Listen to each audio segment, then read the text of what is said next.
서로 모른다는 이재명 대표와 김성태 전 회장. 한 보도에 따르면 3대 연결고리가 있다. 이런 분석도 있는데요. 함께 보시죠. 1. 이재명 경기지사 시절 쌍방울이 경기도와 대북사업 협력 및 행사 비용을 지원했다라는 의혹. 2. 쌍방울이 이재명 대표 측근 이화영 평화부지사에게 법인카드 등의 금품을 제공했다라는 혐의. 관련자들 구속돼 있죠. 3. 쌍방울이 이재명 대표의 선거법 위반 혐의 변호사비를 대납한 것 아니냐라는 의혹. 이 세 가지 연결고리를 조선일보 등이 분석하고 있습니다. 검찰이 규명을 해야 될 부분이고요. 재판에서 가려져야 할 부분 같습니다. 이재명 대표의 이런 인터뷰들이 이어지고 있습니다. 여당에서는 과연 어떤 반응 나올까요? 정진석 비대위원장은 사회학적 용어인데 죄수의 딜레마라는 용어를 꺼내들었습니다. 이재명, 김성태, 죄수의 딜레마 상황.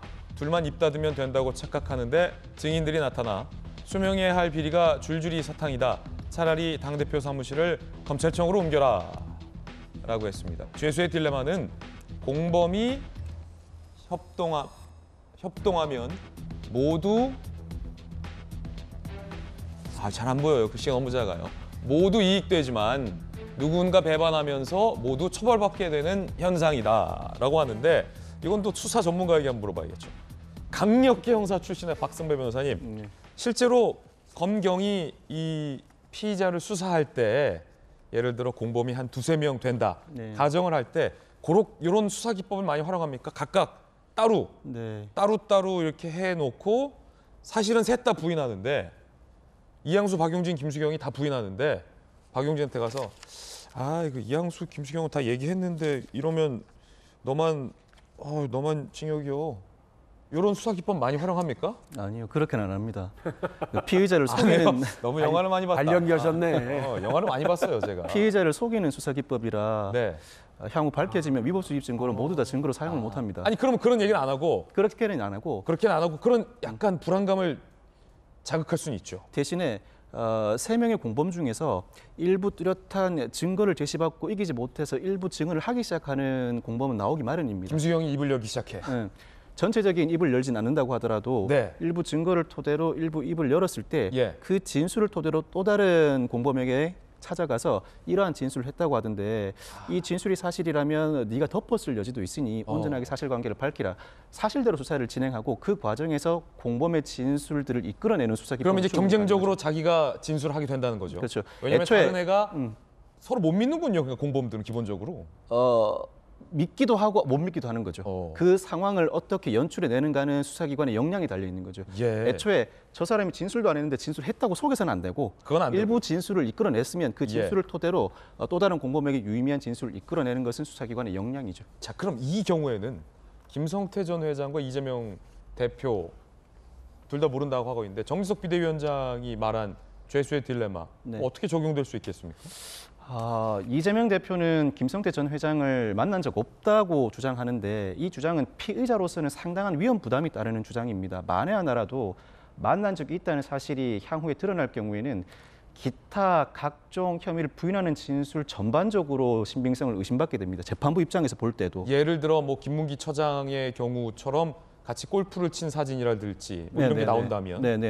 그럼에도 불구하고 다소 단완어조로 만난 적이 없다고 주장을 하고 있는데 그렇다면 실제로 만난 적이 없거나 아니면 만난 사실이 있지만 만날 사실부터 수사기관이 입증하지 못할 것이라는 자신감이 깔려 있거나 둘 중에 하나이겠죠. 이런 상황이라면 검찰은 반드시 두 사람이 만났음을 전제로 하는 것이 아니라 만난 적이 없다고 하더라도 두 사람 사이에 일종의 거래 관계가 있을 수 있음을 전제로 수사를 진행해야 합니다. 그런데 이 변호사비 대납 의혹은 검찰이 수사하는 데 상당한 어려움이 뒤따르지 않을까 싶은 생각이 듭니다. 혐의를 입증하기 어렵다는 취지가 아니라 이 수사를 해나가는 과정이 지난한 과정을 밟아 나가야 할 것으로 보이는데 전환사채가 점점 양도되는 과정을 수사해 나가야 합니다. 그렇지만 전환사채를 양도하는 과정에서 중간에 페이퍼 컴퍼니가 끼거나 자금 세탁이 이루어졌다면 궁극적인 귀속 불체를 밝혀내는 것이 의외로 상당히 어렵습니다. 상당히 어렵다.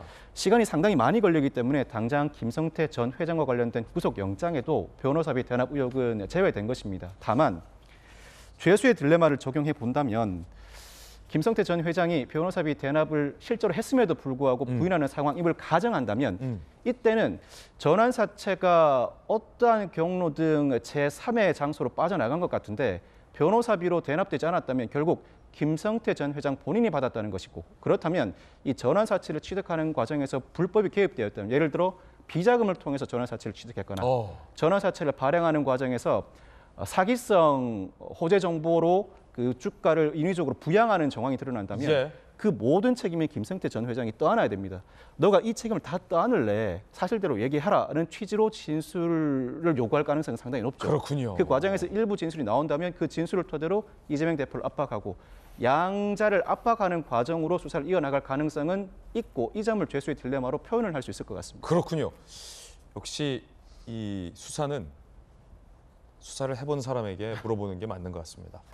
일종의 가정한다면 검찰 입장에서 이렇게 수사할 가능성이 있다. 물론 이제 이재명 대표는 전혀 변호사비 대납 의혹은 사실 아니다라고 강력하게 항변하고 있다는 점도 재차 말씀드리겠습니다. 여당에서는 내의 사입은 2년밖에 없다라는 이재명 대표의 발언과 관련해서 뭐라고 얘기했을까요? 대변인 얘기 들어보시죠. 이재명 대표의 모른다는 말은 제발 모르고 싶다는 의미가 되어버렸습니다. 모른다는 거짓말이 하루도 지나지 않아 들통나는 일이 놀랍지도 않고 낯설지도 않지만 받아들이기는 어렵습니다. 김성태 전 회장과는 내일을 사입은 인연이 아니라 내일까지 바꿔 입을 정도로 가까운 사이라는 것을 알게 되었습니다. 뭐 일종의 비유죠. 내복을 바꿔 입을 정도로 가까운 거 아니냐라는 비판입니다. 그러자 이경 민주당 부대변인은 SNS에 이렇게 썼습니다. 일종의 다시 반박인데, 억지 부려서 다시 알려드린다. 내일을 사 입었다다. 바꿔 입었다가 아니다. 라고 다시 비판을 했습니다. 사실은 뭐 내복을 사 입든 죄송합니다. 바꿔 입든 그게 중요한 게 아니고 진짜 중요한 혐의에 대한 사실관계 여부가 국민들 입장에서는 사실 중요하겠죠. 쌍방울 전 비서실장이 이화영 평화부지사 재판 과정에서 이재명, 김성태는 잘 아는 사이다라고 진술을 했는데 한 발을 좀 뺐습니다. 뭐라고 얘기했을까요? 대북 사업하면서 쌍방울 경기도 교류했기 때문에 이재명, 김성태 가깝다고 회사에서 돌던 얘기를 들은 것이다 라고 한 매체와 통화에서 밝혔습니다. 그러니까 전원일 뿐이다 라고 비서실장도 이야기를 했습니다.